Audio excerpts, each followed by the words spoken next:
بشارت دی ان کی نیکیوں کی وجہ سے، ان کے نیک اعمال کی وجہ سے. تب خواتین کو دیکھنا ہے کہ وہ کون سے اعمال ہیں. دیکھیں اسلام کے پھیلانے میں خواتین کا بڑا کردار ہے. جس طرح مردوں کا ہاتھ ہے ویسے ہی خواتین کا کردار ہے. حافظ ابن حجر رحمہ اللہ نے اپنی کتاب تہذیب التہذیب میں 800 سے زیادہ ایسی خواتین کا تذکرہ کیا ہے جنہوں نے اسلام کو پہنچانے میں بڑا کردار، نمایاں کردار ادا کیا. أشهد أن لا إله إلا الله وحده لا شريك له وأشهد أن محمدا عبده ورسوله. أما بعد، قال الله سبحانه وتعالى: السابقون الأولون من المهاجرين والأنصار والذين اتبعوهم بإحسان رضي الله عنهم ورضوا عنه وأعد لهم جنات تجري تحتها الأنهار خالدين فيها أبدا ذلك الفوز العظيم. محترم سامعین، کل کے درس میں ہم لوگوں نے صحابہ کرام کی کیا عظمت ہے اور صحابہ کرام کے کیا فضائل اللہ رب العالمین نے قرآن مجید میں اور نبی کریم صلی اللہ علیہ وسلم نے احادیث میں بیان کیے ہیں، اس کو ہم نے تفصیل کے ساتھ دیکھ لیا ہے. علاوہ ازیں صحابیات، اللہ کے رسول صلی اللہ علیہ وسلم کے زمانے میں صحابیات کا کیا مقام و مرتبہ تھا، یا صحابیات کی کیا قربانیاں ہیں اسلام کی ترویج میں، اسلام کے نشر و اشاعت میں اور اسلام پر عمل کرنے میں صحابیات نے کیا قربانیاں پیش کی. اس کو ہم لوگ اختصار کے ساتھ دیکھنے کی کوشش کریں گے. اللہ ہمیں کہنے سننے سے زیادہ عمل صالح کی توفیق نصیب فرمائے. آمین یا رب العالمین. محترم سامعین، دیکھیے جو عظمت، مقام و مرتبہ صحابہ کرام کے بارے میں بتایا گیا ہے، جو قرآنی آیات ہیں، جو احادیث ہیں، یہی چیزیں صحابیات کے لیے بھی ہیں. ان کے ایمان کی گواہی اللہ نے دی ہے، صحابہ کی ہے، تو صحابیات بھی اس میں شامل ہیں. ان کے نیک اعمال کی گواہی دی گئی ہے تو صحابیات بھی اس میں شامل ہیں. ان کے لیے رضامندی کی بشارت اور خوشخبری دی گئی تو صحابیات بھی اس میں شامل ہیں. یہ تمام چیزیں بھی شامل ہیں. جس طرح کسی ایک صحابی کو برا کہنا، اس پر لعن طعن کرنا جس طرح قابل نامعافی جرم ہے، ویسے ہی کسی صحابیہ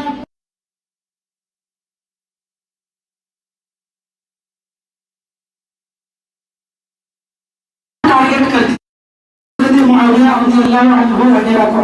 ویسے ہی کچھ لوگ حضرت عائشہ رضی اللہ عنہا اور دیگر صحابیات کو بھی ہدف بناتے ہیں، ان کے اوپر لعن طعن کرتے ہیں. دیکھیے شیعہ جو ہے حضرت عائشہ رضی اللہ عنہ کے تعلق سے جو یا بکواس کرتے ہیں، یہ کسی سے مخفی نہیں ہے.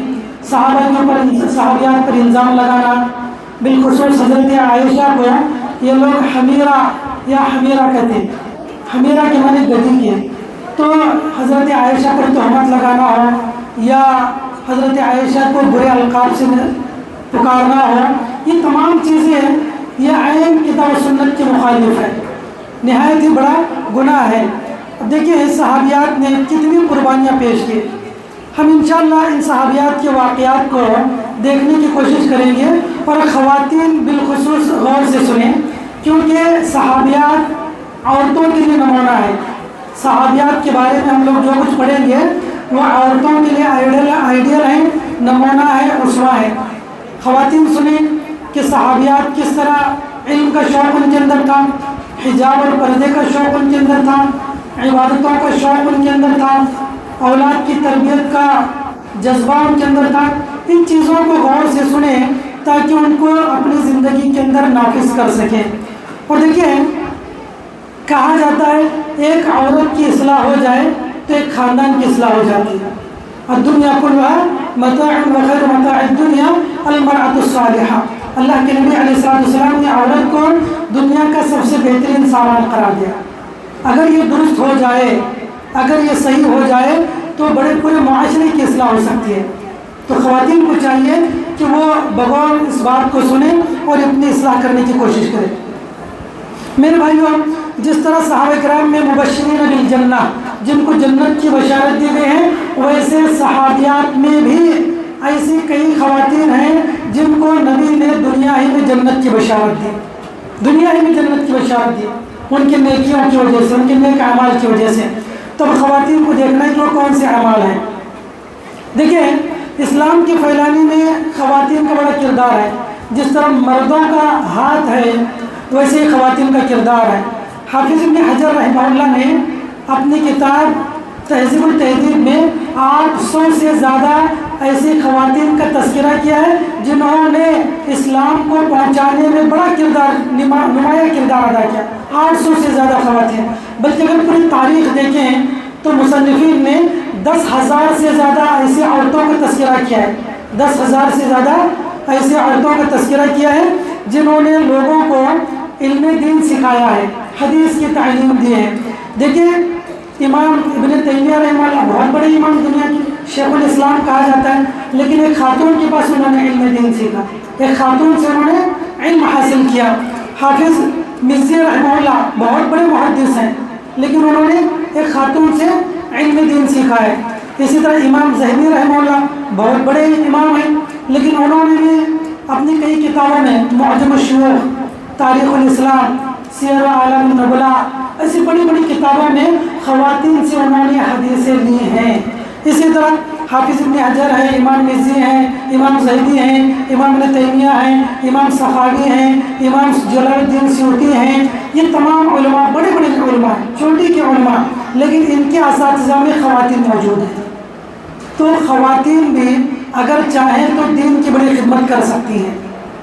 اور صحابیات کے زمانے میں دیکھیں، سب سے زیادہ حدیث کو بیان کرنے والی راویوں میں حضرت عائشہ رضی اللہ عنہا، 7 ایسے لوگ ہیں جنہوں نے 1000 سے زیادہ حدیث بیان کیے، ان میں حضرت عائشہ صدیقہ رضی اللہ عنہا جنہوں نے 2210 حدیث بیان کیے، جبکہ بڑے بڑے صحابہ کرام نے اتنی حدیث بیان نہیں کی، تو حضرت عائشہ نے اتنی حدیثیں بیان کی ہیں۔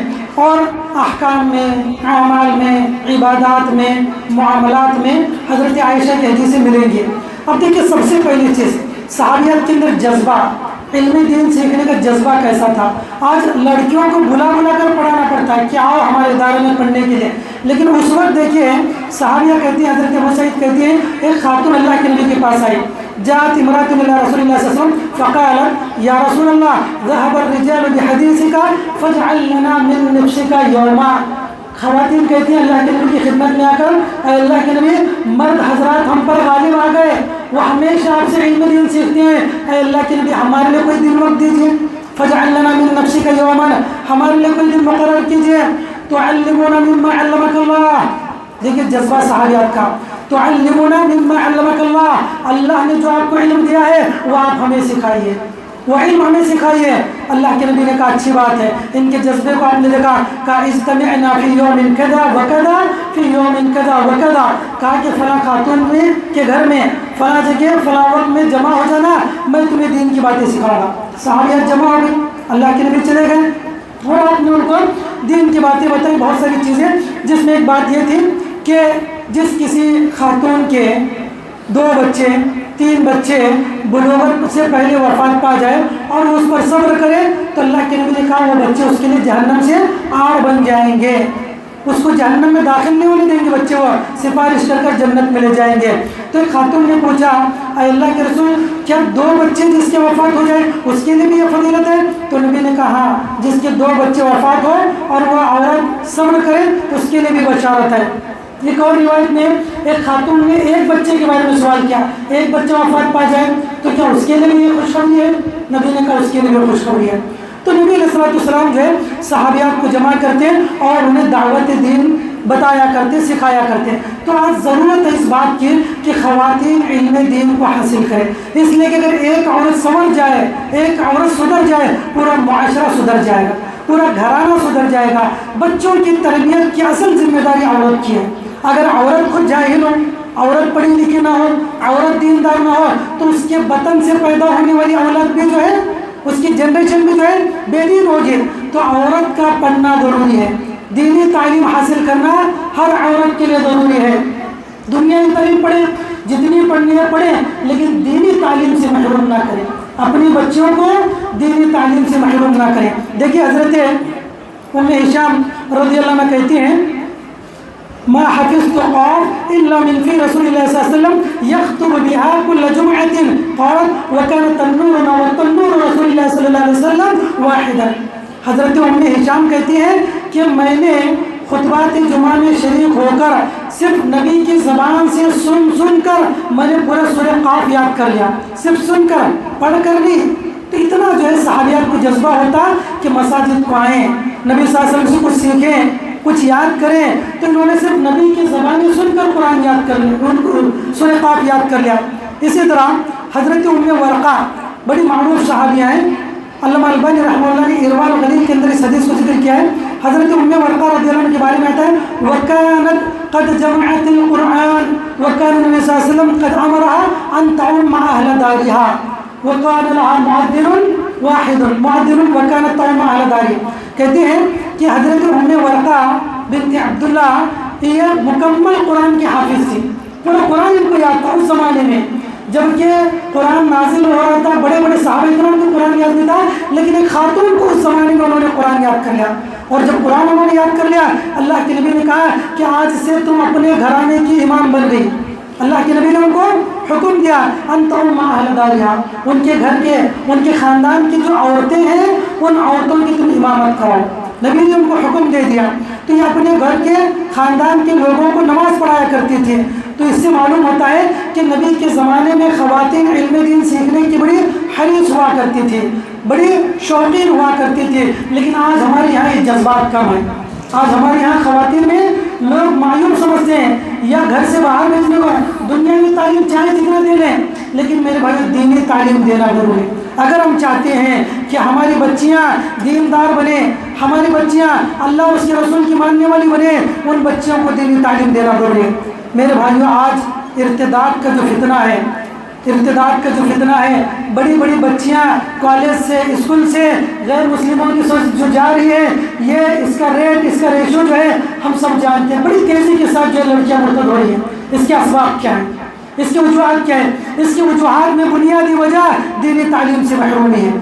اگر وہ دینی تعلیم حاصل کرتی ہے تو انہیں پتہ ہوتا کہ اسلام میں مسلمان کے ساتھ غیر مسلم کا رہنا یا غیر مسلم کے ساتھ مسلمان کا رہنا حرام ہے.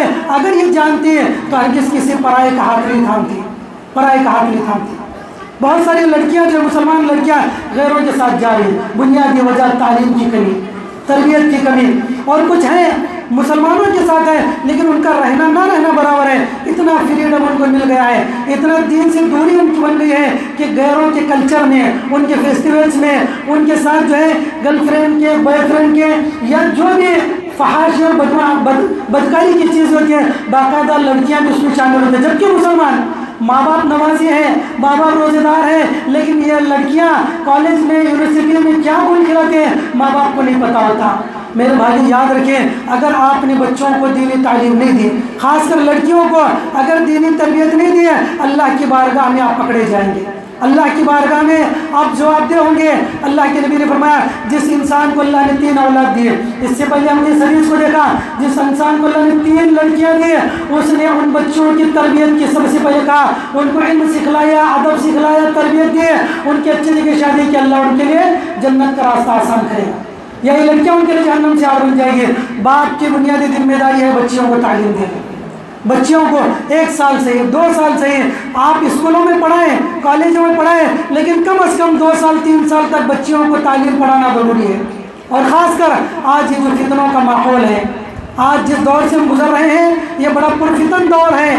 ہر جگہ فتنے اپنی باہیں پھیلائے کھڑے ہیں کہ کب کس لڑکی کے اوپر قبضہ کریں. اور غیروں کے جو حالات ہیں، جو کانسپریسی، جو سازشیں چل رہی ہیں، بڑے بڑے آفر ہیں. اگر کوئی بندہ ایک مسلمان لڑکی کے ساتھ نکاح کر لے، بڑے بڑے جو اس کو آفرز دیے جاتے ہیں اور کئی مسلمان لڑکیاں چلی جاتی ہیں. میرے بھائی یاد رکھو، اگر آپ نے اپنے بچوں کو دینی تعلیم نہیں دی، دینی تربیت نہیں دی تو یہ جتنے بچے گمراہ ہوں گے، مرتد ہوں گے، سب کا عذاب مسلمان ماں باپ کے اوپر ہوگا. اللہ کے نبی نے کہا کل غلام مولود یولد علی الفطرہ فَأَبْوَاهُ يُحَوِّدَانِهِ أَوْ يُنَصِّرَانِهِ أَوْ يُمَجِّسَانِهِ۔ آپ نے کہا یہ بچے جو فطرت اسلام پر پیدا ہوئے لیکن ماں باپ ہیں ان کی تربیت نہ کرنے کی وجہ سے یہ بچے آگے چل کر یہودی بنتے ہیں، نصرانی بنتے ہیں، مجوسی بنتے ہیں۔ اللہ کے نبی نے 3 مذاہب کا نام اس لیے لیا کہ اس زمانے میں 3 مذاہب تھے۔ اگر آج کے دن میں کوئی بچی غیر مسلم بن رہی ہے، بدھزم کے مذہب کو مان رہی ہے، جینزم کو مان رہی ہے، سکھزم کو مان رہی ہے، ہندوازم کو مان رہی ہے، کسی بھی مذہب کو مان لے، اس کے ذمہ دار والدین ہیں، اس کے ذمہ دار والدین ہیں۔ اگر انہوں نے بچیوں کو تربیت نہیں دی تو والدین کی ذمہ داری ہے بچیوں کو دینی تعلیم دینی تربیت دیں۔ آج باقاعدہ غیروں کے یہاں گرکل بنائے جا رہے ہیں جہاں پر غیروں کی بچیوں کو تعلیم دی جا رہی ہے، ان کی تربیت کی جا رہی ہے، اور ہم اپنی بچیوں کو دین سے دور رکھ رہے ہیں۔ تو ضرورت اس بات کی ہے بچیوں کو دینی تعلیم دیں۔ یہ بچیاں ہمارے لیے دنیا کے اندر بھی سکون اور آرام کا ذریعہ بنیں گے اور آخرت کے اندر بھی نجات کا ذریعہ بنیں گے۔ تو یہ صحابیات کا معاملہ تھا۔ یہ خود آگے بڑھ بڑھ کر نبی علیہ السلام سے جا کر کہتی تھی اللہ کے نبی ہمیں دین کی تعلیم دیجیے۔ اور حضرت شفا بنت عبداللہ کے بارے میں آتا ہے، ایک مرتبہ نبی کریم صلی اللہ علیہ وسلم کے پاس یہ تھی، بلکہ حضرت حفصہ کے پاس تھی۔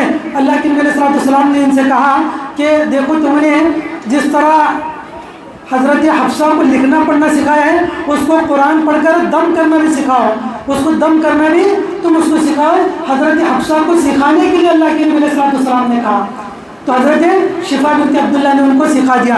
تو تعلیم دینا یہ نبی کریم صلی اللہ علیہ وسلم کی تاکید ہے کہ ہم بچیوں کو تعلیم دیں۔ دیکھیں ایک روایت ہے، آج ہم شرم محسوس کرتے ہیں، اتنی بڑی بچیوں کو بھیجنا کیا، اتنی بڑی بڑی بچیوں کو ہم بھیجیں، مساجد کو بھیجیں کیا، مدارس کو بھیجیں کیا۔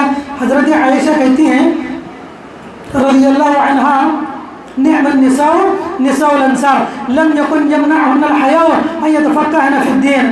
حضرت عائشہ کہتی ہیں کہ سب سے بہترین عورتیں انصار کی عورتیں، سب سے بہترین عورتیں انصار کی عورتیں۔ کیوں؟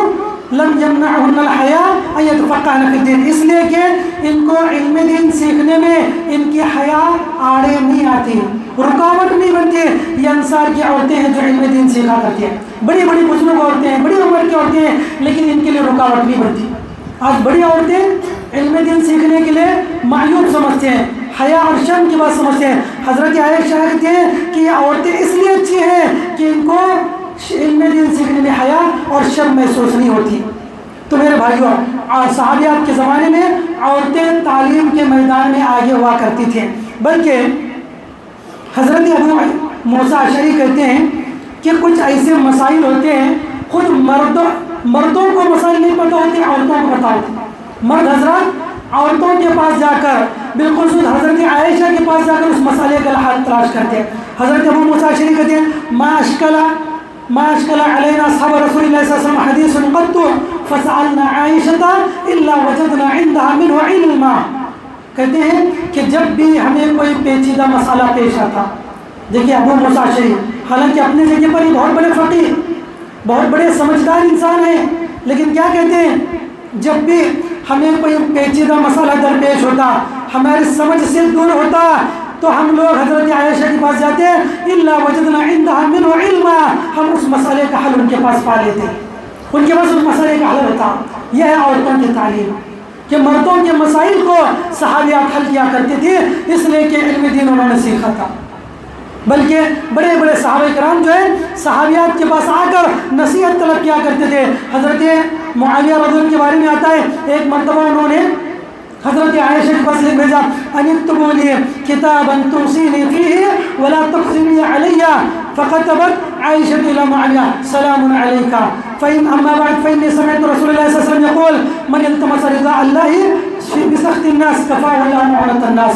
کہتے ہیں ایک مرتبہ حضرت معاویہ نے عائشہ رضی اللہ عنہا سے کہا کہ اے عائشہ تم مجھے کچھ نصیحت کرو، تم مجھے کچھ نصیحت کی باتیں لکھ کر دو۔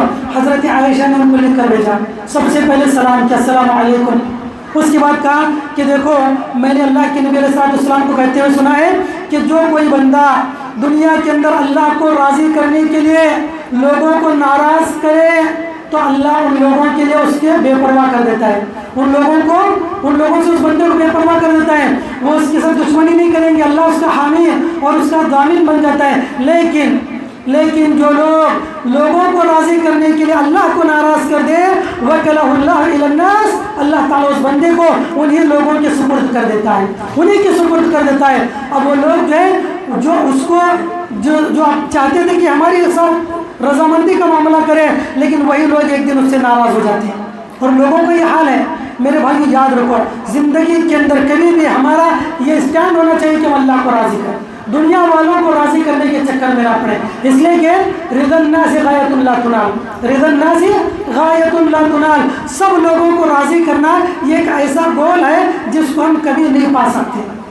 کوئی نہ کوئی ناراض ہوگا، کوئی نہ کوئی ناراض ہوگا، ہم سب کو راضی نہیں کر سکتے۔ ہم یہ دیکھیں کہ اللہ ہم سے راضی ہے کہ اللہ ہم سے راضی ہو، یہ اصل ہمارا جو ہے زندگی کا مقصد ہونا چاہیے۔ اور دیکھیے ہم جس کو راضی کرنے کے لیے دن رات محنتیں کرتے ہیں، کوششیں کرتے ہیں، وہ لوگ بھی جب تک آپ ان کی موافقت میں ہیں، آپ کے ان کے مزاج کے مطابق ہیں، وہ صحیح ہے۔ اگر آپ ان کے 99% باتوں کو مان لیں، ایک بات نہ مانے آپ کے مخالف ہو جائیں، صرف ایک بات نہ ماننے کی۔ تو میرے بھائیو، حضرت عائشہ نے یہ لکھ بھیجا کہ دیکھو ہمیشہ اللہ کو راضی کرنے کی کوشش کریں۔ یہ معاملہ صحابیات کا تھا۔ تو بات یہ معلوم ہے کہ علم کے میدان میں صحابیات آگے تھی، اس لیے آج کے دور میں خواتین کو چاہیے کہ علم دین سیکھیں۔ دوسری چیز دیکھیے، عبادات کا جہاں تک معاملہ ہے، نماز کے معاملے میں نبی کریم صلی اللہ علیہ وسلم کے زمانے میں عورتیں سب سے آگے تھیں۔ آج عورتوں کا حال اتنا برا ہے، بہت کم خواتین ایسی ہوں گی جو روزانہ گھر میں 5 وقت کی نمازیں پڑھتی ہیں، بہت کم خواتین ایسی ہیں۔ مرد حضرات تو کچھ آ جاتے ہیں 5 وقت نمازوں میں، لیکن عورتیں بڑی مشکل سے فجر کی نماز یا مغرب کی نماز پڑھ لیتی ہیں۔ اکثر گھرانوں کی بات میں کر رہا ہوں، ورنہ اکثر خواتین جو ہے صرف مغرب اور فجر پڑھ لیتی ہیں، جمعہ کی نماز پڑھ لیتی ہیں، جبکہ روزانہ 5 وقت کی نماز پڑھنا ہر مسلمان عاقل بالغ خاتون کے اوپر فرض ہے، واجب ہے۔ اللہ نے فرمایا وَأَقِمْنَا الصَّلَاةَ وَآتِينَا الزَّكَاةَ وَأَطِعْنَا اللَّهَ وَرَسُولَهُ، اے عورتوں کی جماعت، اللہ نے فرمایا اے عورتوں کی جماعت، تم نمازوں کو قائم کرو، تم زکوٰۃ ادا کرو، تم اللہ اور اس کے رسول کی اطاعت کرو۔ اللہ چاہتا ہے کہ تم سے نجاست کو، گندگی کو دور کریں۔ دیکھیے نجاست کب دور ہوگی، برائی کب دور ہوگی عورتوں سے؟ جب عورتیں نمازی ہوں گی، عورتیں روزانہ 5 وقت نماز پڑھیں گی، تب وہ عورتیں اللہ کی بارگاہ میں وہ کامیاب بھی ہوں گی اور ان سے نجاست گندگی دور ہو جائے گی۔ تو میرے بھائی یاد رکھیں، انسان جب تک نماز پڑھتا رہے گناہ اس سے دور ہوں گے، برائیاں اس سے دور ہوں گی۔ دیکھیے ایک روایت ہے، حضرت عائشہ کہتی ہے رضی اللہ عنہا لقد كان رسول الله صلى الله عليه وسلم يصلي الفجر فيشهد معه النساء من المؤمنات متلفعات في مروتهن ثم يرجعن الى بيوتهن ما يعرفن احد۔ دیکھیے کہتے ہیں اللہ کے نبی علیہ السلام کے زمانے میں خواتین فجر کی نماز میں مسجد نبی حاضر ہوتی تھی۔ سبحان اللہ، فجر کی نماز میں بھی عورتیں مسجد نبی حاضر ہوا کرتی تھیں۔ فیشہد معه نساء من المؤمنات، اور کیسے آتی ہے؟ متلفعات بمروتهن، اپنی چادروں میں لپٹی ہوئی آتی ہے، برقعے کے ساتھ آتی ہے، پردے کے ساتھ آتی ہے، اور نماز پڑھ کر جب لوٹتی ہے تو اتنا اندھیرا ہوتا، ثم یرجعن الی بیوتهن ما یعرفهن احد، کوئی انسان کو پہچان نہیں پاتا تھا۔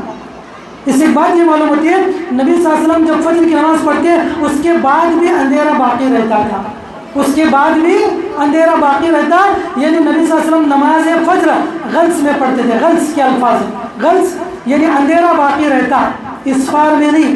لیکن آج ہم جو ہے بہت سارے مقامات پر یہ کہتے ہیں کہ نماز پڑھ کر جب سلام پھیرتے تو باہر اجالا ہو جاتا ہے۔ یہاں پر حدیث میں ہے ثم یرجعن الی بیوتہن، عورتیں نماز پڑھ کر جب گھروں کی طرف نکلتی ہیں تب بھی اندھیرے کی وجہ سے کوئی پہچان نہیں پاتا۔ تو میرے بھائیو، عورتیں اس زمانے میں نبی صلی اللہ علیہ وسلم کے زمانے میں فجر کی نماز میں بھی پابندی سے آیا کرتی تھی۔ تو سوچو جب فجر کی اتنی پابندی تھی، بقیہ 4 نمازوں کی کتنی وہ پابندی کیا کرتی تھی۔ تو میری ماں اور بہنوں کو چاہیے کہ وہ نماز کی پابند بنے، عورتوں کو چاہیے کہ وہ نماز کی پابند بنے۔ جب تک یہ نماز پڑھیں گے اولاد کے اوپر اچھا اثر ہوگا، گھروں کے اندر برکت ہوگی۔ اللہ کے نبی صلی اللہ علیہ وسلم کی بہت ساری حدیثیں ہیں، گھروں کے اندر برکت ہونا ہے تو لوگوں کو چاہیے کہ گھر میں نماز کا اہتمام کریں۔ جتنا گھروں میں نماز کی پابندی کریں گے، گھروں میں اللہ تعالیٰ رحمت اور برکتوں کا نزول فرمائیں گے۔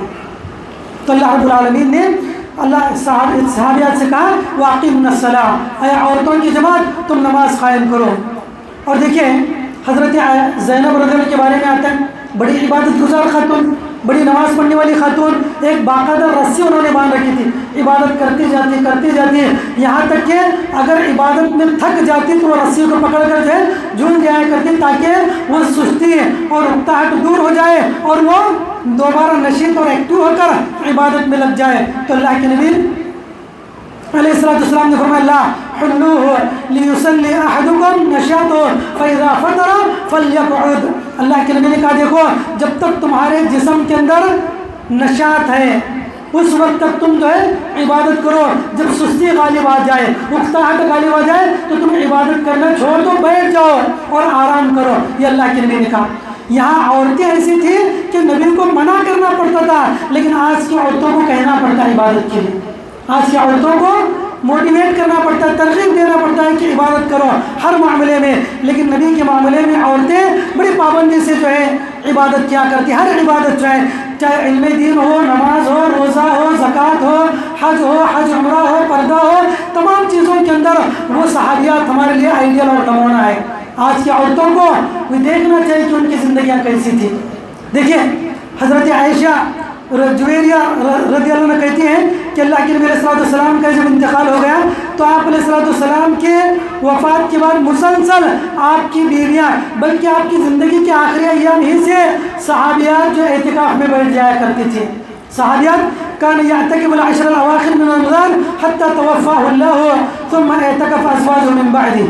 صحابیات برابر اعتکاف کی پابندی کیا کرتی تھی۔ تو خواتین کے اندر یہ جذبہ، اور الحمدللہ بڑی خوشی کی بات ہے کہ یہ ایک بہت بڑا جذبہ ہے، ایک بڑا اہم جذبہ ہے خواتین کے اندر اعتکاف کا۔ اللہ اس کو ثابت قدم رکھے، اللہ اس کو باقی رکھے، آمین۔ اور اعتکاف میں کی جانے والی عبادتوں کو اللہ شرف قبولیت بخشے، آمین یا رب العالمین۔ تو دیکھیں عورتیں عبادتوں میں آگے تھیں، نماز میں آگے تھے، ذکر و اذکار میں آگے تھے۔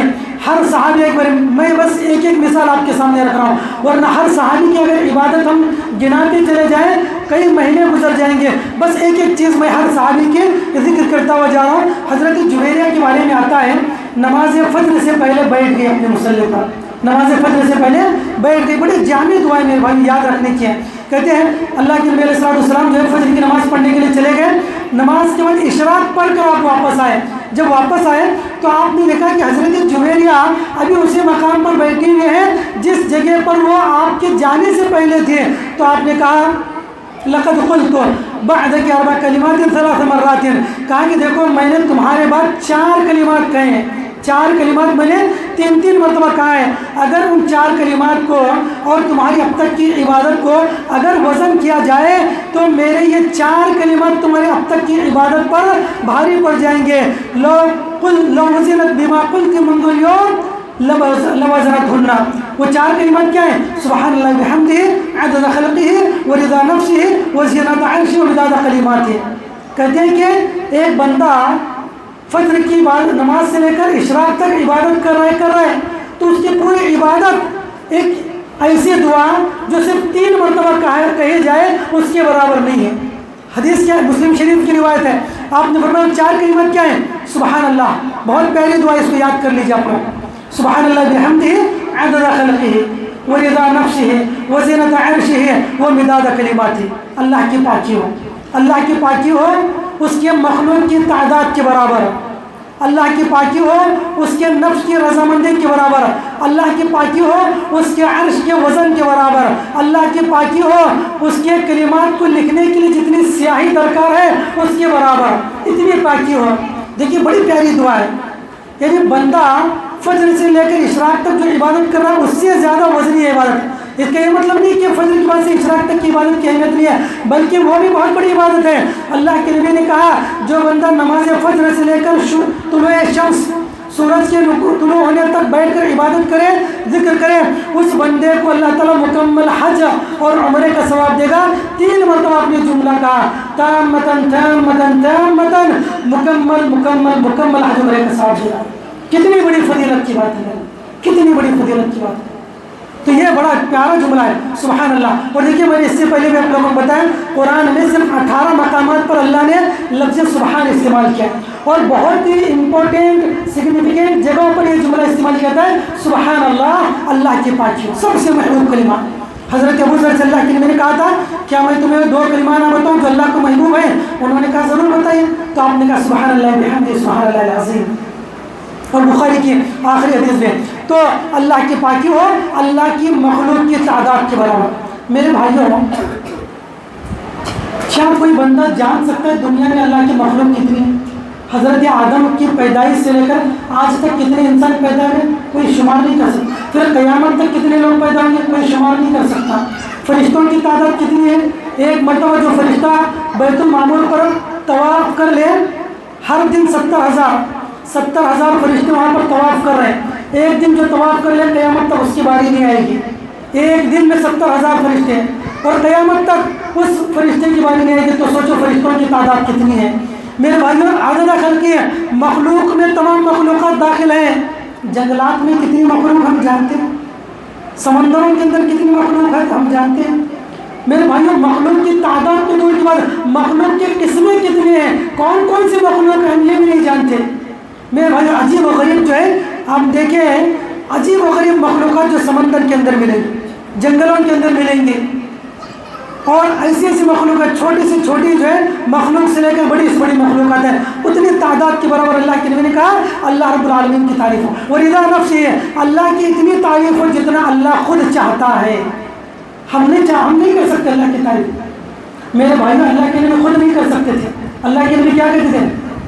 اللہم انی لا احصی ثناء علیک انت کما اثنیت علی نفسک. اللہ کے نبی کہتے ہیں اے اللہ میں تیری تعریف نہیں کر سکتا. اے اللہ تو ایسے ہی ہے جیسے تو چاہتا ہے، تیری تعریف ایسے ہو جیسے تو چاہتا ہے. میری بساط نہیں ہے، میری اتنی طاقت نہیں ہے کہ میں کما کو تیری تعریف کر سکوں. تو اللہ کے نبی نے کہا وَرِضَا نَفْسِ، اللہ کا نفس جتنا چاہے اللہ کی تعریف ہو. وَزِنَةَ عَرْشِ، اور عرش کتنا بڑا ہے، عرش کے وزن کے برابر اللہ کی تعریف ہے. میرے بھائیوں، یہ جتنی بڑی دنیا ہے، اس پوری دنیا کے سامنے، یہ پوری دنیا اللہ کے عرش کے سامنے ایک چھوٹا سا حلقہ ہے، کچھ نہیں ہے، چھوٹا سا رنگ کے برابر. کرسی کے سامنے یہ پوری دنیا، اور کرسی اللہ کے عرش کے سامنے چھوٹا سا پیر رکھنے کی جگہ، چھوٹے سے پیر رکھنے کی جگہ. پوری دنیا ایک رنگ کے مانند کرسی کے سامنے، اور کرسی اللہ کے عرش کے پاس پیر رکھنے کے چھوٹا سا موضع قدمین اتنا ہے. اب سوچو عرش کتنا بڑا ہوگا. کئی فرشتوں نے عرش کو اٹھا رکھا ہے. تو اللہ رب العالمین کے عرش کے وزن کے برابر اللہ رب العالمین کی تعریف. وہ مداد کلمات تھی، اور اللہ کی تعریف لکھنے کے لیے جتنی سیاہی کی ضرورت ہو، اللہ رب العالمین نے سورہ کہف میں فرمایا کہ 7 سمندر لگ جائیں تو اللہ کی تعریف ختم نہ ہو. پھر 7 سمندر لائیں، پھر سمندر ختم ہو جائیں گے، سیاہی تعریف ختم نہیں ہوگی. پھر سمندر لائیں، لاتے جائیں، سمندر کا پانی ختم ہو جائے گا، اللہ کی تعریف ختم نہیں ہوگی.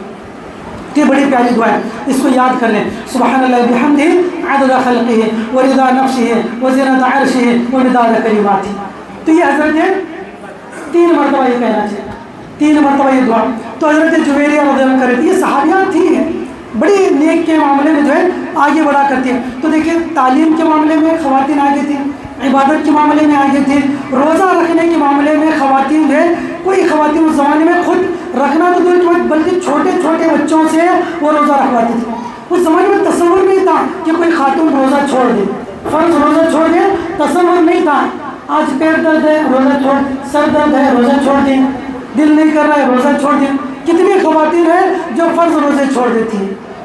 دیکھیے اللہ کے نبی حضرت ربیع بنت معوذ کہتے ہیں ایک مرتبہ اللہ کے نبی صلی اللہ علیہ وسلم نے 10 محرم کو یہ اعلان کہا من اصبح مفطرا فلیتم بقیۃ یومہ، کہ جس نے آج صبح کا روزے سے شروع کیا دن آج کا، وہ بقیہ دن مکمل روزے سے رکھ لے. اور جس نے روزے سے صبح نہیں کیے اس کو چاہیے کہ یہاں سے روزہ کر لے، مکمل کر لے روزہ. تو صحابیہ کہتی ہیں ربیع بنت معوذ فَكُنَّا نَصُومُ بَعْدُ وَنُصَوِّمُ صِبْيَانَا، کہتے ہیں ہم لوگ اس وقت پابندی سے خود بھی روزہ رکھتے تھے، وہ نُصَوِّمُ صِبْيَانَا چھوٹے چھوٹے بچوں سے روزہ رکھتے تھے. چھوٹے چھوٹے بچے ہیں، سبھی کے معنی ہوتے ہیں یعنی چھوٹا جو 9 سال سے کم عمر کا بچہ ہو. تو کہتے ہیں کہ نَصُومُ وَكُنَّا نُصَوِّمُ صِبْيَانَا، چھوٹے بچوں سے بھی روزہ رکھتے تھے. اور بچے جب رونے لگتے ہیں، بچے چھوٹے جب بھوک اور پیاس سے رونے لگتے ہیں، وَنَجْعَلْ لَهُمُ اللُّعْبَ مِنَ الْعَهْلِ، کاٹن روئی کے کھلونے ہم ان کو دے دیتے، روئی کے کھلونے دے دیتے ہیں اور ان کا دل بہلانے لگ دیتے ہیں. جب وہ کھانے پینے کے لیے رونے لگتے ہم ان کا دل بہلا دیتے. کہاں تک؟ حتی یکون عند الافطار، یہاں تک کہ افطار کا وقت ہو جائے.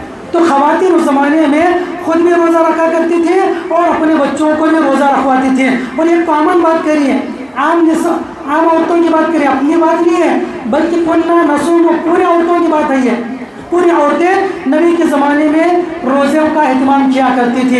ایک خاتون اللہ کے نبی کے پاس آئی، آ کر کہنے لگی اے اللہ کے رسول ان امی ماتت وعلیہا صوم شہر. اے اللہ کے نبی میری والدہ کا انتقال ہو گیا ہے اور اس کے اوپر جو ہے ایک روزے رکھنا فرض ہے. تو اللہ کے نبی میں کیا کروں؟ آپ نے کہا ارائیت لو کان علیہا دین اکنت تقتدیہ. اللہ کے نبی نے کہا کہ تمہاری ماں کے اوپر روزے فرض باقی تھے، وہ نہیں رکھ سکے، اب تم رکھنا چاہتی ہو. تو آپ نے کہا کہ کیا اگر تمہاری والدہ پر قرض ہوتا تو تم ادا کرتی نہیں کرتی؟ تو انہوں نے کہا اللہ کے رسول ضرور ادا کرتی. تو اللہ کے نبی نے کہا جب تمہاری والدہ کا قرض جو دوسروں کے ذمہ ہوتا تو تم وہ قرض ادا کرتی. اب یہ روزے تو اللہ کا قرض ہے، روزے تو اللہ کا قرض ہے. فدین اللہ احق بالقضاء، اللہ کا قرض زیادہ اس بات کے مستحق ہے کہ اس کو ادا کر دیا جائے. تو روزے اللہ کا حق ہے کہ اس کو پورا کرو. دیکھیں ایک خاتون آ کر پوچھ رہی اللہ کے نبی میری والدہ کو روزے باقی تھے میں رکھوں کیا؟ آج پوچھتی ہے اس طرح کوئی خاتون؟ آج اس طرح کی کوئی خاتون آ کر کہتی ہے کہ اللہ کے یا کسی سے کہ میرے ماں کے جو ہے کچھ روزے باقی تھے میں رکھ لوں کیا؟ کوئی قرض باقی تو میں دے دوں کیا؟ آج پوچھتی ہے. آج پوچھنے والی یہ پوچھیں گے کہ میری ماں مرنے سے پہلے بولی تھی کہ فلاں انگوٹی مجھے دوں گے، فلاں زیور مجھے دوں گے، فلاں پراپرٹی مجھے دوں گی، میری ماں بولی تھی، اس میں میرا حق ہے یا نہیں؟ یہ سوالات ہوں گے. حالانکہ جائز نہیں ہے اس کا، وراثت میں تقسیم برابر کی ہوں گی. ماں نے کہا فلاں بیٹی کو یہ فلاں بیٹی کو نہیں چلے گا، جو اسلام جو وراثت دے گا وہی حق ہے. فلاں بیٹی کو یا فلاں بیٹی کو، بلکہ وارثین کے لیے وصیت جائز نہیں ہے، ہرگز جائز نہیں ہے وصیت کرنا. اگر وہ وصیت کرے تب بھی وہ وصیت کو امپلیمنٹ نہیں کیا جائے گا. لیکن آج عورتیں دیکھیے افسوس کا حال ہے، بجائے اس کے تجویز و تکفین کی بجائے آج لوگ پہلے پراپرٹی کے لیے لڑتے جھگڑتے ہیں. خیر یہاں پر دیکھیے خاتون جو ہے روزے کے بارے میں پوچھ رہے ہیں. تو معلوم یہ بات نبی کریم صلی اللہ علیہ وسلم کے زمانے میں عورتیں نماز پڑھا کرتی، ذکر و اذکار کیا کرتی ہے، روزوں کا اہتمام کیا کرتی ہے، زکوٰۃ ادا کیا کرتی ہے. آج تمام ذمہ داری جو شوہروں پر ڈال دی جاتی ہے، بیوی زیور پہنے اور زکوٰۃ شوہر ادا کرے. آج یہ معاملہ ہے، جبکہ اللہ نے زکوٰۃ کا انتصاب کس کی طرف کیا؟ اللہ نے فرمایا وَلَا وَقَرْنَ فِي بُيُوتِكُنَّ وَلَا تَبَرَّجْنَ تَبَرُّجَ الْجَاهِلِيَّةِ الْأُولَىٰ وَأَقِمْنَ الصَّلَاةَ وَآتِينَ الزَّكَاةَ. اے عورتوں کی جمع تم زکوٰۃ ادا کرو. کس چیز کی ادا کریں گی؟ جو پراپرٹی ان کے پاس ہے، جو زیورات ان کے پاس ہے، جو مال و اسباب ان کے پاس ہے، زکوٰۃ وہ ادا کرے گی. ایسا نہیں کہ بابا پراپرٹی جو ہے بیویاں رکھ لیں، عورتیں رکھ لیں اور خرچ جو ہے صرف شوہر کریں، تو یہ درست نہیں ہے. ہاں اگر وہ کوئی شوہر تطوعاً کرنا چاہے اپنے دل کی رضامندی کے ساتھ، خوش دلی کے ساتھ بیوی کا زکوٰۃ ادا کرنا اچھی بات ہے، اس میں کوئی حرج کی بات نہیں. لیکن اصل جو مسئول ہے، اصل جو رسپانسبلٹی اکاؤنٹیبلٹی ہے وہ بیوی کی ہے. اس کے بعد جو ہے دیکھیں عورتوں کے لیے یہ بھی ہے آپشن کہ اگر وہ شوہر اپنی بیوی کو زکوٰۃ نہیں دے سکتا، لیکن اگر بیوی چاہے تو شوہر کو زکوٰۃ دے سکتی ہے. بیوی چاہے تو اپنے شوہر کو زکوٰۃ دے سکتی ہے. کیوں؟ اس لیے کہ بیوی کے ذمہ نہیں کھلانا پلانا، شوہر کے ذمہ ہے کھلانا پلانا. تو جو کھلانے پلانے والا ہے وہ اپنے ماتحت والوں کو زکوٰۃ نہیں دے سکتا. تو حضرت فاطمہ رضی اللہ عنہ کے بارے میں آتا ہے، وہ اپنے شوہر ابن مسعود غالباً ان کو زکوٰۃ دیا کرتی تھی. تو عورتیں بھی اس زمانے میں زکوٰۃ نکالا کرتی ہے، صدقہ و خیرات نکالا کرتی ہے، بلکہ بڑھ چڑھ کر نکالا کرتی ہیں. ایک حدیث ہے، حضرت بلال کہتے ہیں رضی اللہ عنہ، ایک مرتبہ نبی کریم صلی اللہ علیہ وسلم نے خطبہ دیا اور آپ کو ایسے لگا کہ عورتوں تک میری بات نہیں پہنچی، عورتوں تک میری بات نہیں پہنچی. تو آپ علیہ الصلوۃ والسلام عورتوں کے پاس آئے، فَوَعَظَهُنَّ وَأَمَرَهُنَّ بِالصَّدَقَةِ. آپ علیہ الصلوۃ والسلام عورتوں کے پاس آئے اور آ کر آپ نے کہا کچھ وصیت کی باتیں کی، نصیحت کی، اس کے بعد کہا کہ تم صدقہ کرو. تو حضرت بلال کہتے ہیں فَكَانَتِ الْمَرْأَةُ تُلْقِي الْقُرْطَ وَالْخَاتَمَ فِي ثَوْبِ بلال. عورتیں اتنے جذبات میں آ گئی نبی کے اس بیان کو سن کر، عورتیں اپنے ہاتھ کی انگوٹیاں اور اپنے کانوں کی بالیاں نکال کر جو ہے حضرت بلال کے کپڑے میں ڈالنے لگی. صدقہ اللہ کے نبی کا صدقہ کرو. عورتیں جو ہے دل کھول کر صدقہ و خیرات کرنے لگی. تو نبی کے زمانے میں عورتیں کسی بھی نیکی میں پیچھے نہیں رہتی تھی، کسی بھی نیکی میں پیچھے نہیں. اور دیکھیے عورت کے لیے سب سے محبوب چیز کیا ہے؟ زیورات ہے. سب سے محبوب چیز زیورات ہے، اور اپنی سب سے محبوب چیز جو ہے اللہ کے راہ میں دے دیں. تلقی المرأة تلقی القرط والخاتم، اپنے ایئر رنگس، اپنے کانوں کی بالیاں اور اپنی انگوٹھیاں جو اپنے لیے جان سے زیادہ عزیز ہیں. عورتوں کو چند دن کھانے کے لیے نہ دے خاموش رہیں گے، لیکن زیورات ہے ان سے دور رہ کے نہیں رہیں گے.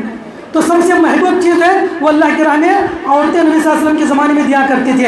ایک مرتبہ اللہ کے نبی صلی اللہ علیہ وسلم نے کہا یا معشر النساء تصدقنا واکثرن الاستغفار فإني رأيتكن أكثر أهل النار. اے عورتوں کی جماعت، تم صدقہ کرو، تم صدقہ کرو. واکثرن الاستغفار، استغفار کرو. کیوں؟ اس لیے کہ میں نے تمہیں جہنم میں کثرت سے دیکھا ہے. فإني رأيتكن أكثر أهل النار، جہنم میں عورتوں کی کثرت ہے. ایک عورت فوراً کھڑی ہو گئی.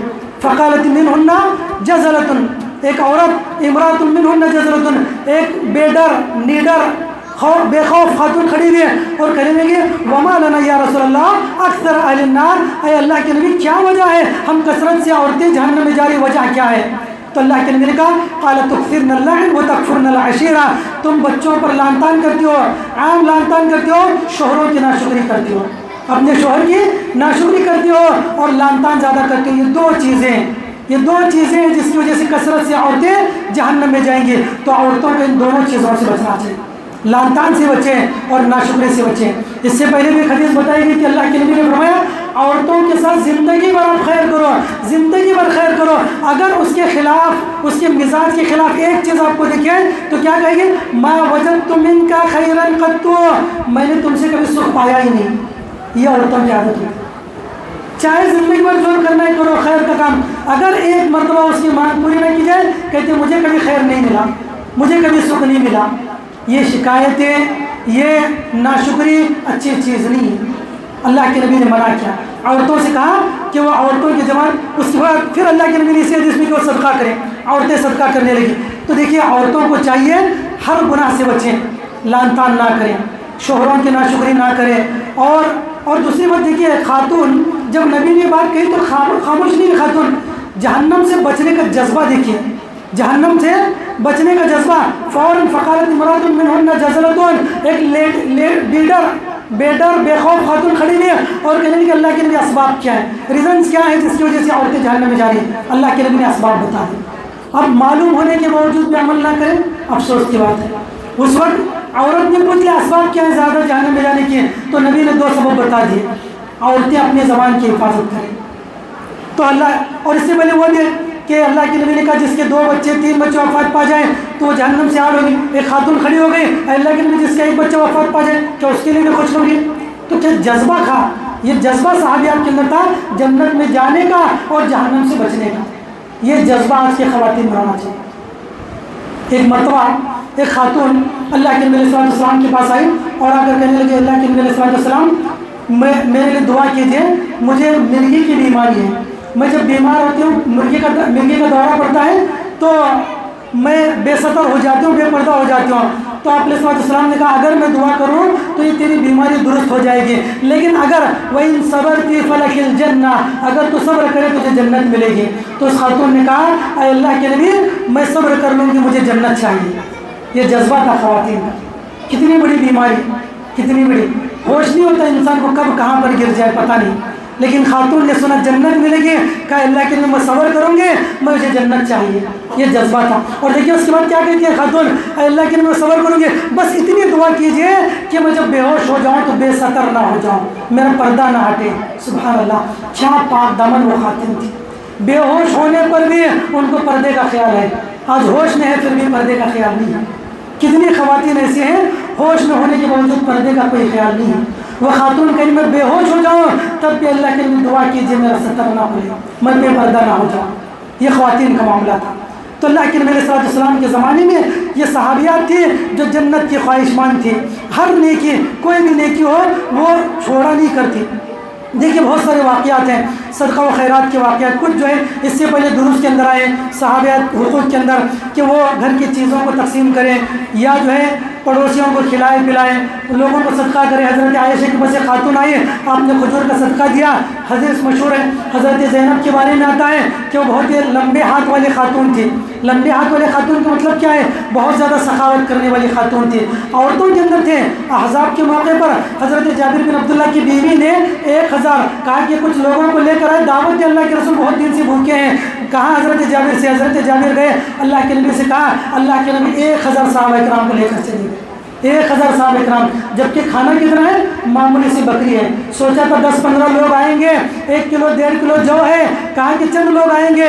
اللہ کے نبی نے سب عام اعلان کر دیا کہ چلو جابر کے گھر میں دعوت ہے. صحابی پریشان ہو گئے. جا کر بیوی سے کہنے لگے کہ تم نے کہا کہ چند لوگوں کو لے کر آؤ، میں نے آہستہ سے کہہ دیا تھا اللہ کے نبی آپ چلیں چند لوگوں کے ساتھ، لیکن نبی نے تو عام اعلان کر دیا. تو ان کی بیوی اتنی چالاک ہے، بیوی کہنے لگی تم نے کہا تھا کہ گھر میں یہ چیزیں اتنی چیزیں کہا تھا؟ انہوں نے کہا ہاں میں نے کہا. تو ٹھیک ہے فکر مت کرو، اللہ ذمہ دار ہے. سبحان اللہ. کہا اللہ ذمہ دار ہے، نبی لے کر آئیں گے اللہ برکت دے گا. اللہ کے نبی صلی اللہ علیہ وسلم آئے، اس کے اندر آپ نے دم کیا اور 1000 سے زیادہ صحابہ کرام نے اس کھانے کو کھا لیا. بس چھوٹی سی دعوت دینے والی کون تھی؟ ایک خاتون تھی، حضرت جابر رضی اللہ عنہ کی والدہ. حضرت ابو طلحہ کا واقعہ مشہور، ان کی بیوی کا واقعہ. گھر میں بچوں کے لیے کھانا رکھا گیا، لیکن آئے ہوئے رسول کے مہمان کو انہوں نے کھانا کھلا دیا. وہ دور کی خواتین تھی، بڑی مہمان نواز خواتین، بلا کر. آج بھی الحمدللہ بہت سارے گھرانوں میں ہے جو بڑی اچھی خاتون ہیں، مہمان نواز خاتون ہیں، اور الحمدللہ اللہ کے راہ میں دینے والی بھی خواتین بہت ہیں.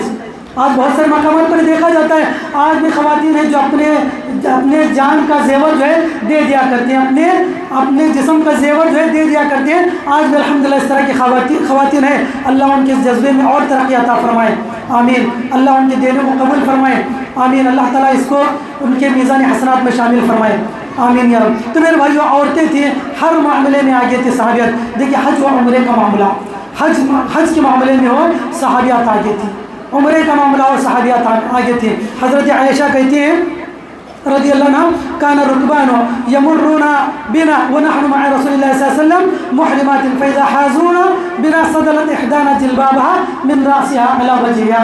کہتی ہیں ہم لوگ اللہ کے نبی علیہ السلام کے زمانے میں عمرے کے لیے جب جاتے ہیں تو ہم اپنے سامنے پردہ ڈال لیا کرتے تھے. ہم لوگ طواف کیا کرتے ہیں، جب بھی کوئی اجنبی شخص ہمارے سامنے آتا تو صدلت احدانا جلبابہا، ہم اپنے سامنے چہرے کے سامنے جو ہے اپنا جلباب، اپنا پردہ ڈال لیا کرتے ہیں. جب اجنبی مرد وہاں سے گزر جاتے ہیں تو ہم اپنے پردے کو کھول لیتے ہیں. فَإِذَا جَاوَزُونَا كَشَفْنَاهُ، ہم اپنے اس پردے کو ہٹا لیتے ہیں. تو یہاں پر کان اور رکبان کہتے ہیں، استمرار کا صیغہ، یعنی ہمیشہ کے یہ عمل تھا صحابیات کا. عمرے پر جانا، عمرے کو ادا کرنا، یہ صحابیات کا جذبہ تھا. یعنی کوئی نیکی نہیں چھوڑتی تھی جو ان کے اندر ہو. اور اسی طرح ایک روایت ہے، ایک مرتبہ اللہ کے نبی علیہ السلام جو ہے ایک قبیلے کے لوگ آئے تو آپ سے ملاقات لیں. آپ نے کہا کہ کس قبیلے کو؟ کہا کہ فلاں قبیلے کے. تو ایک خاتون جو ایک چھوٹے بچے کو اپنے گود میں لے کر آئی. کہا الہذا حج، اے اللہ کے نبی کیا اس چھوٹے بچے پر بھی حج ہے؟ آپ نے کہا نعم ولکی اجر. کہا کہ ہاں حج بچہ کرے گا لیکن اجر و ثواب تجھے ملے گا، اجر و ثواب تجھے ملے گا. یعنی بچے جو بھی نیک عمل کرے ماں باپ کو ثواب ملے گا. اس لیے بچوں کی تربیت اچھی کریں.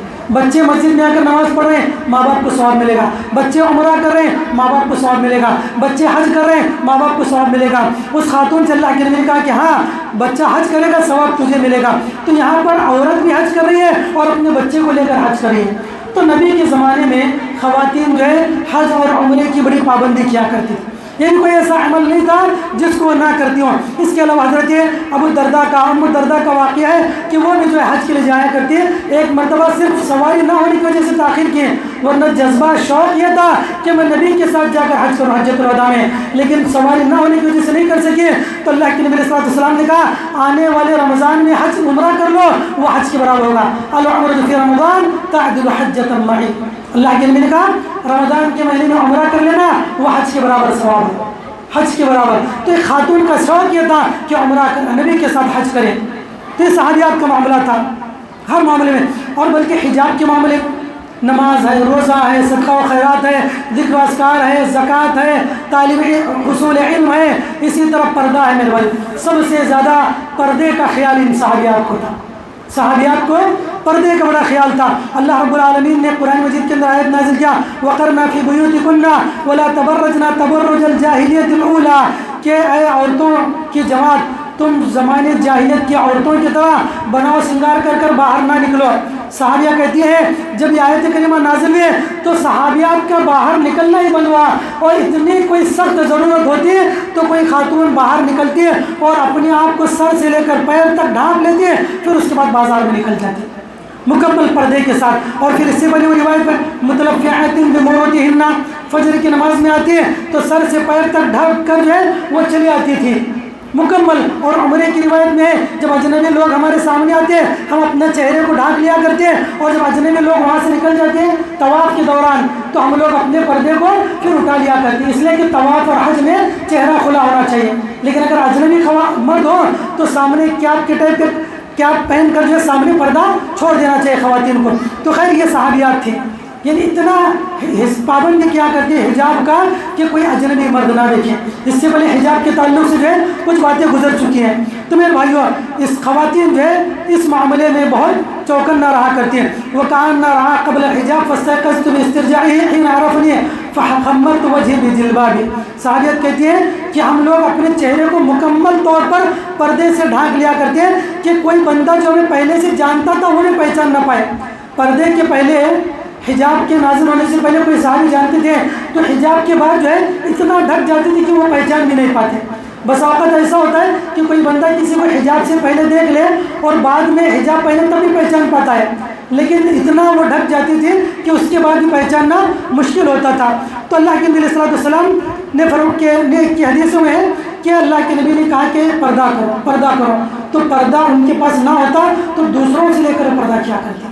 ایک روایت ہے اللہ کے نبی علیہ السلام نے فرمایا کہ دیکھو جب عید کا موقع ہو تو خواتین کو چاہیے کہ وہ تمام عورتوں کو لے کر نکلیں، چاہے وہ مخصوص ایام سے گزرے تب بھی لوگوں کی نماز میں، لوگوں کی دعا میں، خطبے میں شامل ہو جائے۔ تو ایک خاتون نے پوچھا اے اللہ کے نبی بس اوقات ہم میں سے کوئی ایسی خاتون بھی ہوتی ہے جس کے پاس کوئی حجاب نہیں ہے، کوئی پردہ نہیں ہے، تو کیا کریں؟ تو آپ نے کہا لِتُلْبِسْ أُخْتُهَا لِتُلْبِسْ جِلْبَابَهَا لِأُخْتُهَا، اور کما قال علیہ السلام آپ نے کہا کہ دیکھو اس کی بہن سے عاریتاً ادھار لے کر وہ پہن کر جائے، اگر اس کے پاس حجاب نہیں ہے، اس کے پاس دونی اوڑھنی دوپٹہ نہیں ہے تو اپنے کسی پڑوسی خاتون کا لے کر جائے لیکن پہن کر جائے۔ تو یہاں نبی کے زمانے میں دوپٹہ نہیں دوسروں سے لے کر جاتی تھی، یہاں اپنا موجود ہے پہن کر نہیں جاتی۔ کتنی ایسی لڑکیاں ہیں جو دوپٹے کا اہتمام نہیں کرتی۔ عید کے دن کتنی لڑکیاں ایسی ہیں جو سر پر دوپٹہ نہیں رکھتی ہیں، اور کچھ ایسی بچیاں ہوتی ہیں جو بڑی ہیں جن کو برقع کرانا چاہیے لیکن ہمارے لوگ ان کو برقع نہیں کراتے۔ ہر جگہ کا حال یہ عید کے دن جو ہے عید کے دن بہت سارے بچوں کو برقع نہیں پہنایا جاتا۔ میرے بھائی یہ جائز نہیں ہے، یہ جائز نہیں ہے۔ اللہ کے نبی نے کہا یہ عورت بھی زانیہ ہے اور اس کو دیکھنے والا ہر شخص زانی ہے، کل عین زانیہ، ہر آنکھ زانیہ ہے۔ تو پردے کی پابندی ضروری ہے، پردے کی پابندی ضروری ہے۔ اللہ کے نبی علیہ السلام کی حدیث ہم نے دیکھی تھی، میں نے جہنم کے اندر ان لوگوں ان عورتوں کو دیکھا جو دنیا کے اندر کپڑا پہنی ہوئی ہیں لیکن قیامت کے دن برہنہ ہوں گے۔ وجہ کیا ہے؟ مکمل حجاب نہیں ہے، ٹائٹ اور چست لباس دنیا کے اندر پہنا کرتے تھے، قیامت کے دن برہنہ ہوگی۔ تو حجاب اللہ کے نبی صلی اللہ علیہ وسلم نے کہا عورتوں کو اپنی موڈسٹی، اپنی چیسٹی، اپنی عفت، اپنے ناموس کا خیال رکھنا چاہیے۔ ایک روایت ہے حضرت عائشہ رضی اللہ عنہ کہتی ہیں ان کے پاس ایک خاتون کو لایا گیا، کہتی ہیں فدخلت على عائشة وعليها خمار رقيق يشف عن جنبيها فشقته عائشة عليها وقالت أما تعلمين ما أنزل الله في سورة النور۔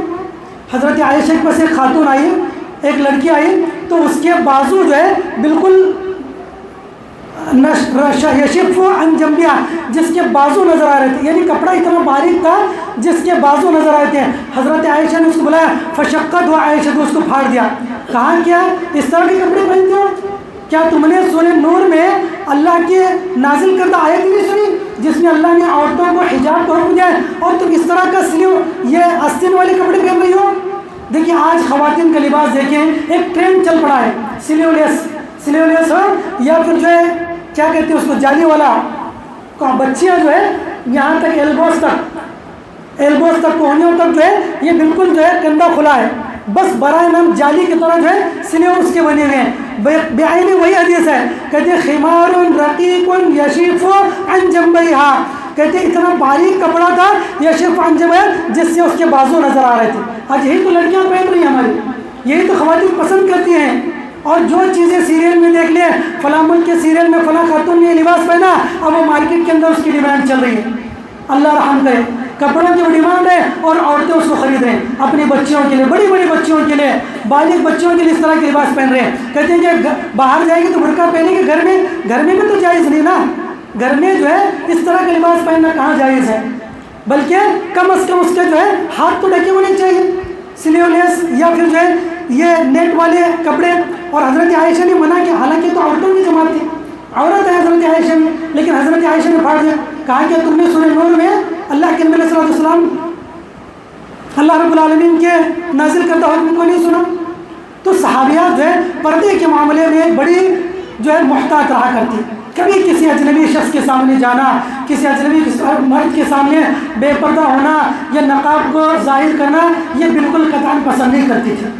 تو عورتوں کو چاہیے نبی صلی اللہ علیہ وسلم کے زمانے کے جو خواتین تھیں ان کے رویے کو اپنائیں, ان کے لیے ان کو اپنے لیے رول ماڈل بنائیں, اپنے لیے آئیڈیل بنائیں. اور اس کے علاوہ میرے بھائیوں, عورتوں کے اندر, شوہر کی عورتوں, اللہ کے نبی صلی اللہ علیہ وسلم کے زمانے میں دیکھیے نماز میں آگے, روزے میں آگے, زکوٰۃ میں آگے, ہر چیز میں آگے, جہاد کے لیے بھی خواتین آیا کرتی تھی. سبحان اللہ. آج لوگ جہاد کے نام سے ڈر جاتے ہیں. اللہ کے نبی صلی اللہ علیہ وسلم کے زمانے میں خواتین اللہ کے نبی صلی اللہ علیہ وسلم کے پاس آیا کرتی ہیں. اور دیکھیے اس نام کو آج لوگوں نے بدنام کر دیا, لوگوں نے بدنام کر دیا, حالانکہ بڑا پاکیزہ لفظ ہے. دشمنان اسلام کے خلاف, ظالم ظلم کرنے والوں کے خلاف ہے ہتھیار اٹھانا یا لوگوں کو ڈرانا دھمکانا. یہ اسلام نہیں کہتا. اسلام تو امن امان چاہتا ہے, اسلام امن پھیلانا چاہتا ہے.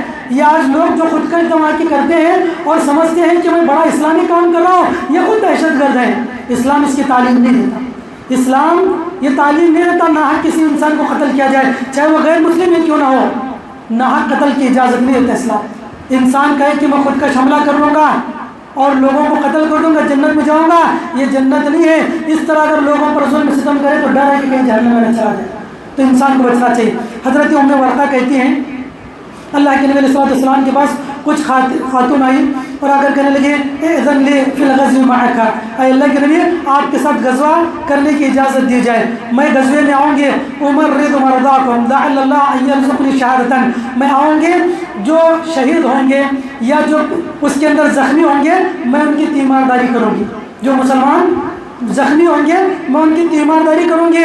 قریب ہے لعل اللہ ان یرزقنی شہادہ, قریب ہے کہ اللہ رب العالمین مجھے شہادت دے دے, شہادت دے دے. اور دیکھیے ام ورقہ کو اللہ نے شہادت دے دی. ایک واقعہ اس سے پہلے ہم نے سنا تھا کہ بالکل ابتدا میں ان کے 2 غلام تھے جنہوں نے ان کو قتل کر دیا, اور قتل کرنے کے بعد جو گاؤں سے بھاگ گئے, لیکن حضرت عمر نے پکڑ کر ان دونوں کو سولی پر چڑھا دیا. تو وہ دونوں نے حضرت ام ورقہ کو قتل کر دیا تھا, تو یہ شہید ہو گئے. شہید کی تمنا تھی. دیکھیے انسان سچے دل سے جس چیز کی مانگ کرتا ہے اللہ وہ چیز دے دیتا ہے اس کو. حالانکہ جب انہوں نے کہا تھا, اللہ کے نبی نے کہا تم شہید ہو گئے, پورے مدینے کے لوگ پریشان تھے. مدینہ والے سوچتے تھے یہ خاتون کیسے شہید ہو سکتے ہیں, شہید ہو سکتے ہیں, ان کو تو جہاد میں جانا نہیں ہے اور مدینہ میں کو آ کر حملہ تو کرے گا نہیں, کیسے یہ شہید ہو سکتی ہے. لیکن دل کی سچائی کے ساتھ مانگی ہوئی دعا کبھی رد نہیں ہوتی. انہوں نے شہادت مانگی, اللہ نے شہادت دے دی. غلاموں نے ان کو شہید کر دیا.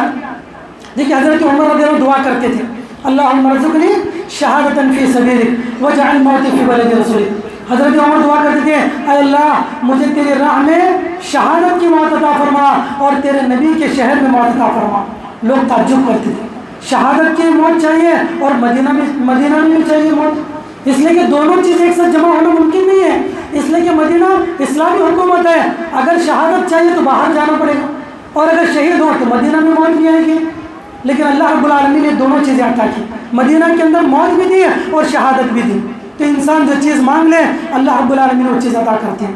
اور اسی طرح کی بات جو ہے علامہ احسان اللہ ظہیر رحمہ اللہ کے بارے میں کہی جاتی ہے, اللہ نے شہادت بھی دی اور مدینہ میں آج دفن ہے رحمہ اللہ رحمۃ واسعہ وغفر ذنبہ, آمین.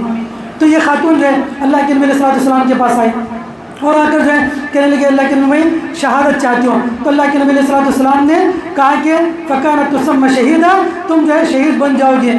تو اس کے بعد جو ہے ان کو ان کے 2 غلاموں نے آزاد قتل کر دیا، اور اس کے بعد جو ہے یہ شہید ہو گئے تھے، جذبہ ہے۔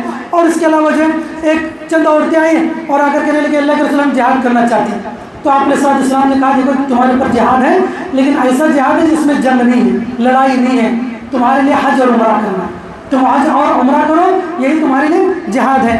اس کے بعد جو ہے ایک خاتون آئی صلہ رحمی، یعنی تمام چیزیں اسلام کا کوئی ایسا پہلو نیکی کا نہیں ہے جو صحابہ کرام صحابیات نہ کرتی ہو، ہر چیز کے اندر وہ خواہش ہوتی کہ میں نیکی کا کام کروں، کوئی چیز چھوڑنے نہیں پاتی۔ ایک خاتون آئی، اے اللہ کے نبی صلی اللہ علیہ وسلم میں صلہ رحمی کرنا چاہتی ہوں میری ماں کے ساتھ، آپ نے حالانکہ وہ مشرک ہے، تو آپ نے صلی اللہ علیہ وسلم نے فرمایا کہ وہی راغبہ افاصل امی قال نعم صلی امی کی، اللہ کے نبی صلی اللہ علیہ وسلم نے اس خاتون سے کہا کہ جاؤ تم اپنے ماں کے ساتھ صلہ رحمی کرو۔ ایک خاتون نے کہا اپنے شوہر کے بارے میں پوچھا، آپ علیہ السلام نے کہا کہ آزاد زوج، ایک ضرورت کے لیے وہ خاتون آئی، آپ علیہ السلام نے پوچھا کیا تم شوہر والی ہو؟ تو انہوں نے کہا کہ ہاں آزاد زوج تھی، قالت نعم، ہاں اللہ کے رسول میں بیوی والی ہوں۔ تو آپ نے صلی اللہ علیہ وسلم نے کہا کیف انت لہو، تم اپنے شوہر کے ساتھ معاملہ کیسا ہے، تم اپنے شوہر کے ساتھ صلہ رحمی کرتی ہو، اس کی خدمت کرتی ہو؟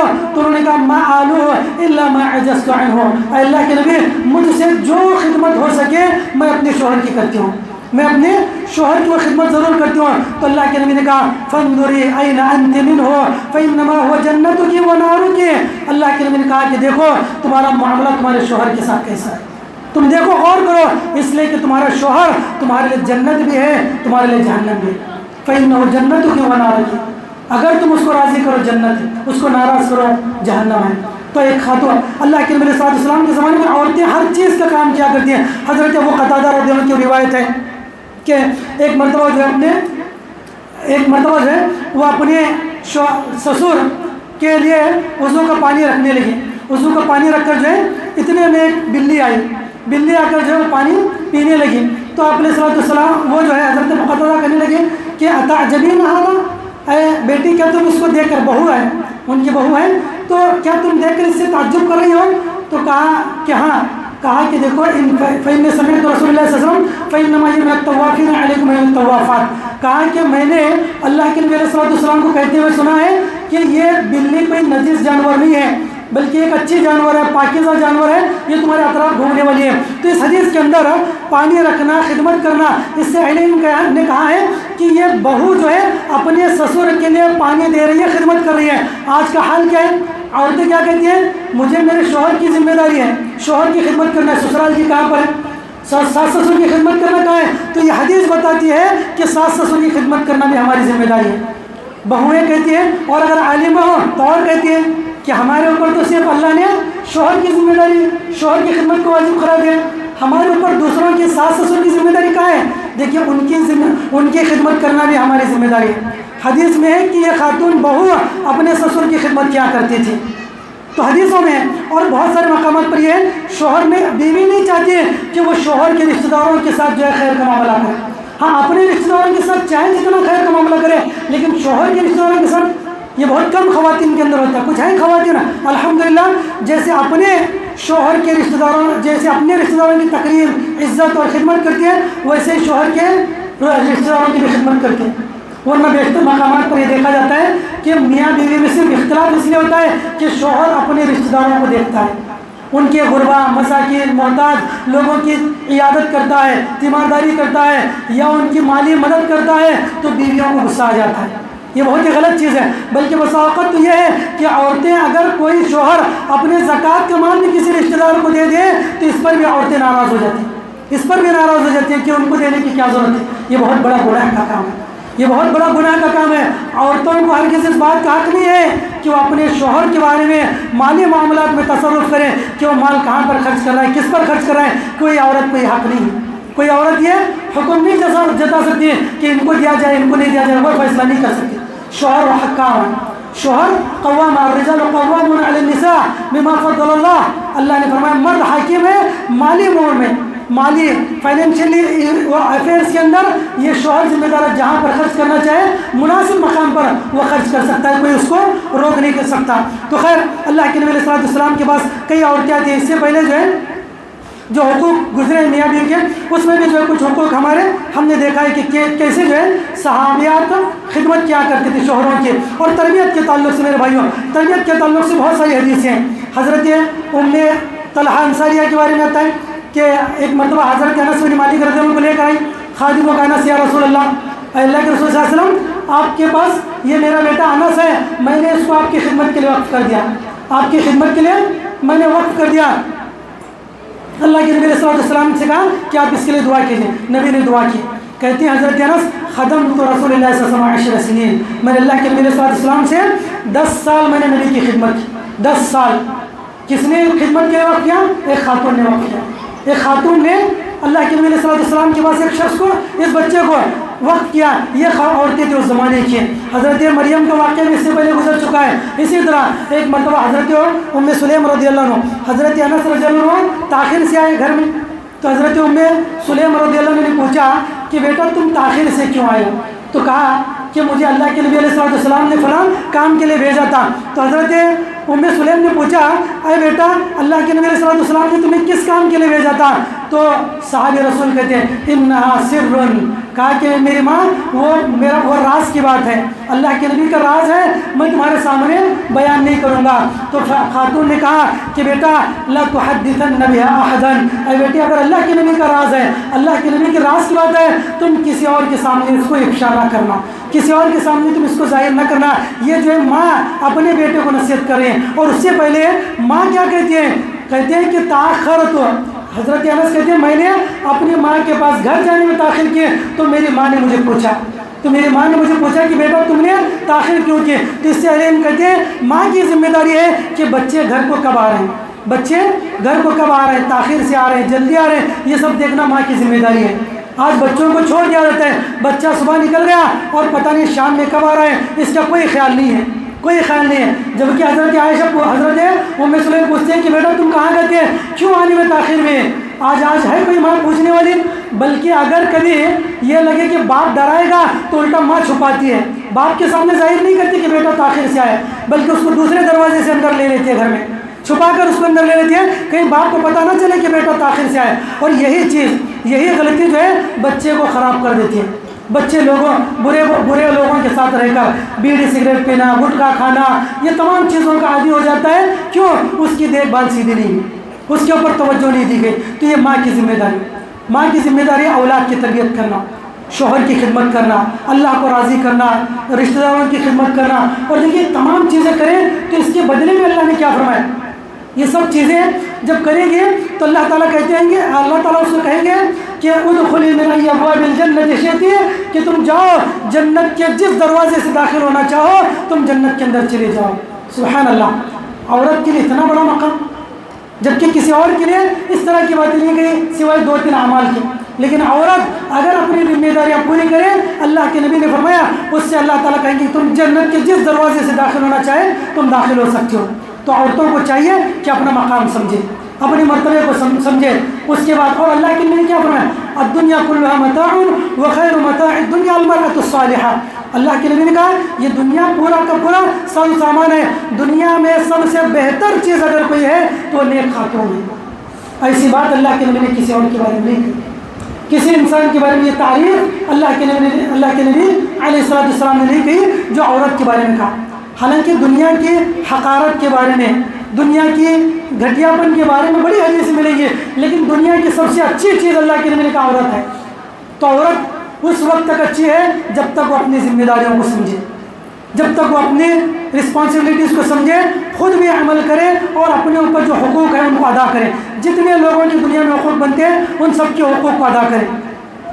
اس سے پہلے بہت سارے دروس گزر چکے ہیں کہ وعاشرون بالمعروف کے اندر اللہ رب العالمین نے کہا جیسے مردوں کی ذمہ داری ہے عورتوں کے ساتھ اچھا رہنا، عورتوں کی ذمہ داری ہے مردوں کے ساتھ اچھا رہنا، باپ کے ساتھ اچھا رہنا، بیٹوں کے ساتھ اچھا رہنا، بھائیوں کے ساتھ اچھا رہنا. تو کئی جو ہے ان کے حقوق ہیں. اگر یہ تمام چیزیں عورتیں ادا کریں تو یقیناً ان کے لیے بہت بڑا اجر کا وعدہ ہے، اجر عظیم کا وعدہ ہے بلکہ. اور اللہ نے جنت کا بھی وعدہ کیا ہے. دیکھیے قرآن مجید میں اللہ رب العالمین نے فرمایا ان المسلمین والمسلمات والمؤمنین والمؤمنات والقانتین والقانتات والصادقین والصادقات والصابرین والصابرات والخاشعین والخاشعات والمتصدقین والمتصدقات والصائمین والصائمات والحافظین فروجهم والحافظات والذاکرین اللہ کثیرا والذاکرات اعد اللہ لهم مغفرہ واجرا عظیما۔ اللہ رب العالمین نے عورت کے اندر کیا کیا کوالٹیز ہونی چاہیے، کیا کیا اچھی صفات ہونی چاہیے، ان تمام چیزوں کا ذکر فرمایا۔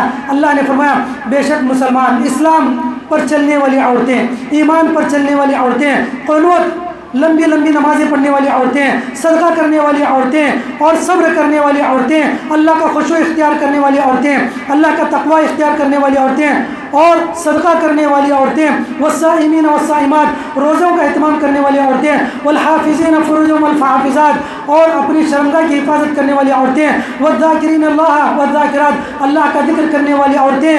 اللہ نے فرمایا اعد اللہ لهم مغفرہ واجرا عظیما، ان عورتوں کے لیے اللہ کی طرف سے مغفرت ہے اور بہت بڑے اجر کا وعدہ ہے۔ سبحان اللہ میرے بھائی، اللہ کی سب سے بڑی جو نعمتیں ہیں ان میں اللہ کی رضامندی اور اللہ کی مغفرت، بلکہ پہلے مغفرت ہے اس کے بعد رضامندی۔ بندے کو اللہ کی مغفرت مل جائے اس سے بڑی کوئی دولت نہیں، اللہ کہہ دے کہ میں نے اس کو معاف کر دیا، سب سے بڑی دولت۔ صحابہ کرام کے زندگیاں اسے گزرتی تھی کہ اللہ کی مغفرت مل جائے، اللہ رب العالمین معاف کر دے۔ تو یہ خواتین کے اندر اگر یہ چیزیں آ جائیں، روزے رکھنے والی، ذکر کرنے والی، جتنی نیکیاں اسلام میں بتائی دی گئی ہیں، یہ تمام چیزیں ہوں، اللہ نے ان کے لیے مغفرت تیار کر رکھی ہے اور اجر عظیم کا اللہ رب العالمین نے وعدہ کر رکھا ہے۔ تو میرے بھائیوں اس کے بعد جو ہے خواتین کے بہت ساری خواتین ہیں جن کے انڈیویجولس واقعات بھی ہیں، بہت سارے واقعات جو ہے، کہیں پر جہاد کے واقعات ہیں، کہیں پر جو ہے صدقہ و خیرات کے واقعات ہیں۔ اس کے علاوہ جو ہے مثالی ماں کون ہوتی ہے، انشاءاللہ اگر ہو سکے تو اگلے درس میں ہم لوگ دیکھنے کی کوشش کریں گے کہ ایک ماں جو بن سکتی ہے اس ماں کا کیا کردار ہونا چاہیے، اس کے تعلق سے کچھ باتیں انشاءاللہ ہم لوگ دیکھنے کی کوشش کریں گے۔ اللہ تعالیٰ سے دعائیں اللہ میں کہنے سننے زیادہ عمل صالح کی توفیق نصیب فرمائے۔ اللہ تعالیٰ ہم تمام مسلمانوں کو کتاب و سنت پر عمل کرنے والا بنائے۔ اللہ تعالیٰ مجھے ایک عورت کو اسلامی خاتون بن کر زندگی گزارنے کی توفیق عطا فرمائے، اور جو کچھ ایک عورت کی ذمہ داریاں ہیں، حقوق ہیں، ان تمام حقوق کو ادا کرنے کی اللہ تعالیٰ خواتین کو توفیق عطا فرمائے۔ آمین یا رب العالمین۔